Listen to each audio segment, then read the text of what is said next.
Hi everyone, how are you?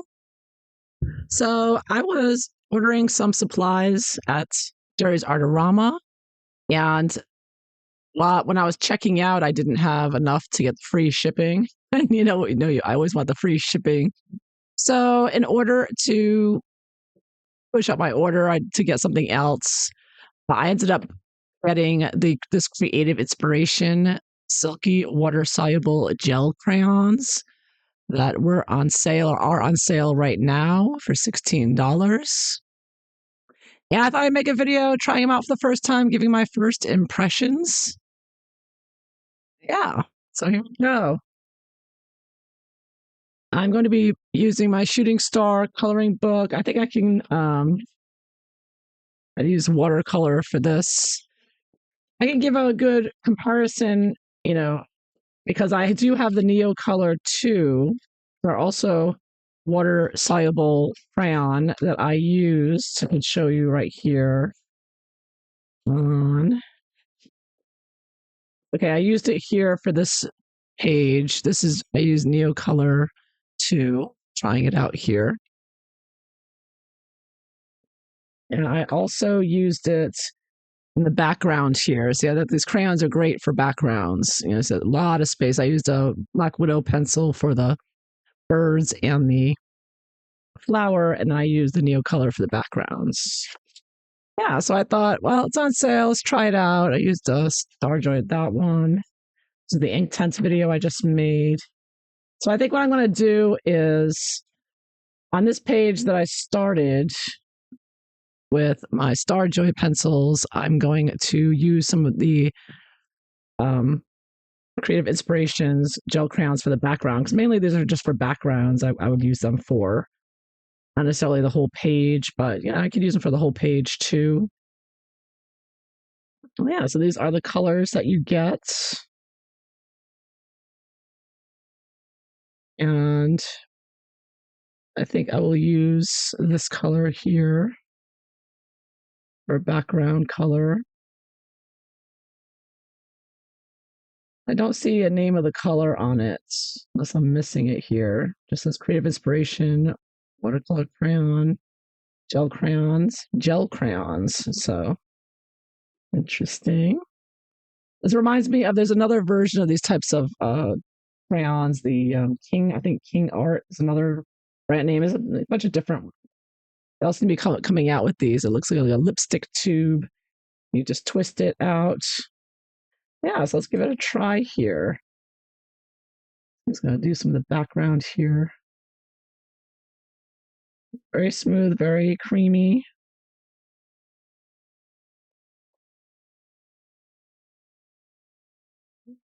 Looks very, what's the word?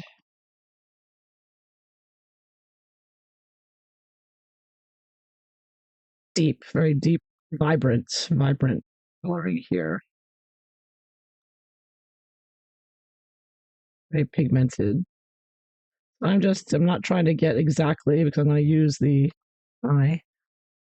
Since this is water soluble, I'm going to use my water brush to fill in those spaces. Okay, great. All right, so let's see here. My watercolor brush out.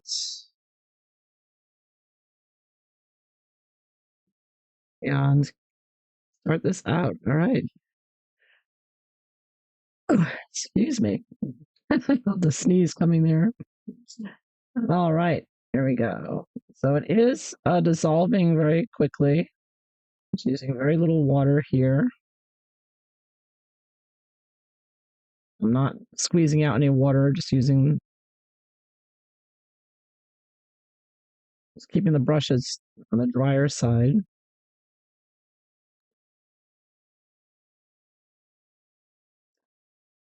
They're not as thick and creamy as the Neo colors. The Neo colors are definitely. I mean, you do need to put a couple of layers on, anyways. Like one layer is never enough with these water soluble crayons or pencils or whatever. You usually need more than one layer. So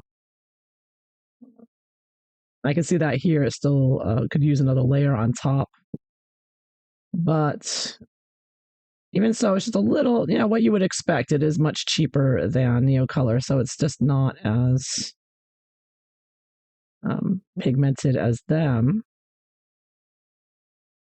But they do, uh, they are very soluble. They do work very well. Of course, it is still wet, so to see it after it dries, and then an additional layer on top, how it comes out.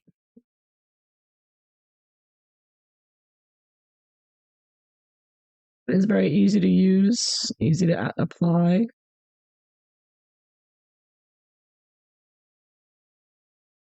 I suppose you could use these as crayons, just as without the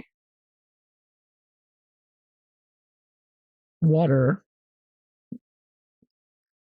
Let me see here. So that's with the water. So it looks like a watercolor kind of look, since it does dissolve like it, but of course thicker, more like gouache, I think, than watercolor really. Yeah, very quick. Look how quick and easy that background was. Done. Boom, boom. I'm gonna color her dress too. Let me figure out color. I think I'll use this one here. It looks sort of a lavender type color here, like lavender. So just twist it out. And here we go. I'll try using it as just a crayon this time. Maybe I'll smudge it. Try to smear it like a. Oops, I don't have a leg there. It's not good for little details. Definitely more of a background or those larger areas that you want to fill in. It's when these really come in handy, background specifically. So I'm going to use a tissue now. I'm going to try smudging it with that. It's lifting up the color, but it's not really smudging around too much. No, it kind of stays put where you put it down. So yeah, so it doesn't move. Once you put it down dry, it doesn't move much, which might not be a problem depending on, because you could just fill in the whole area and then just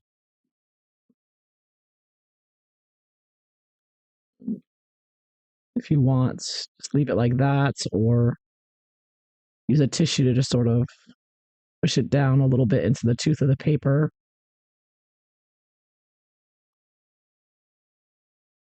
Add a little more on here. I'm gonna put some water on top of it now, so it doesn't like move around the page as you might expect because it is so creamy.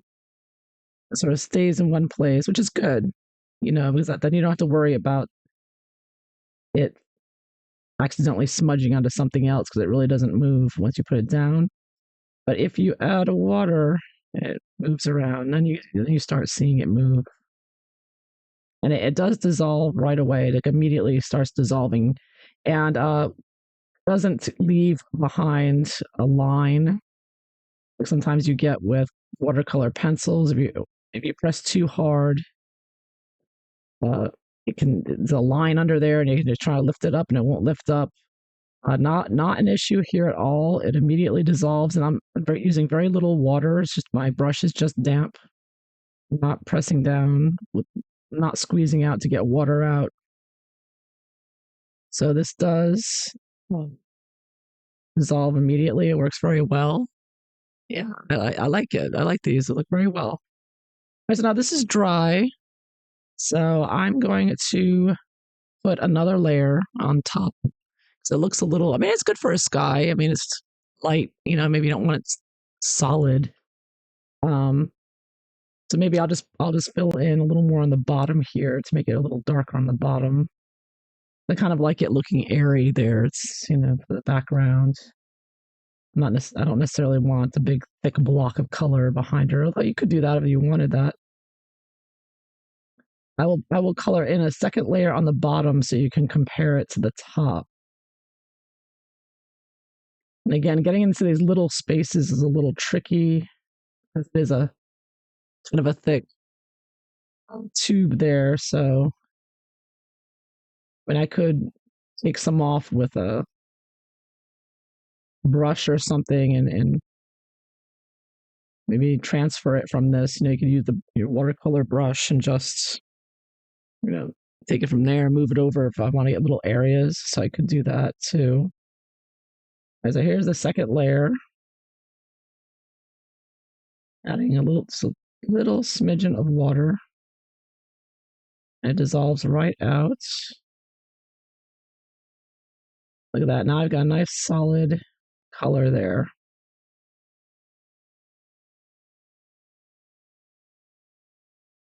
Very pigmented. Yeah, I just need a couple of layers to get that good solid color in there, which is the same, I guess, with Neocolor as well. So, so very comparable. Yeah, yeah. So you can see that much more thicker there, more pigmented from the one layer to the two layers there. So these are very good. Yeah, I would recommend these for sure. Looking for a budget alternative to the Neocolor 2s. Here they are. Then you get 24 colors here. Super smooth, super bright, and non-toxic, it says on there. So that's great. Good for young people, for children. Yeah. Acid-free and washable, no bleeding, safe for kids. There you go. And they have the name. Oh, they have the names of the colors here on the back. So even though it's not written on here, pencils, they're budget. So got a lot of budget pencils and crayons. They're not going to have the name on there, but you have the names on the back here, so you can label them if you want. Yeah, there you go. And it comes in a nice plastic container. Great for travel, I think. Just throw it in your bag. Ready to go. So there you have it. I give this a thumbs up. Creative inspirations. Great stuff. Great budget friendly and good materials. All right. Hope you enjoyed this. Thanks for watching. Bye bye.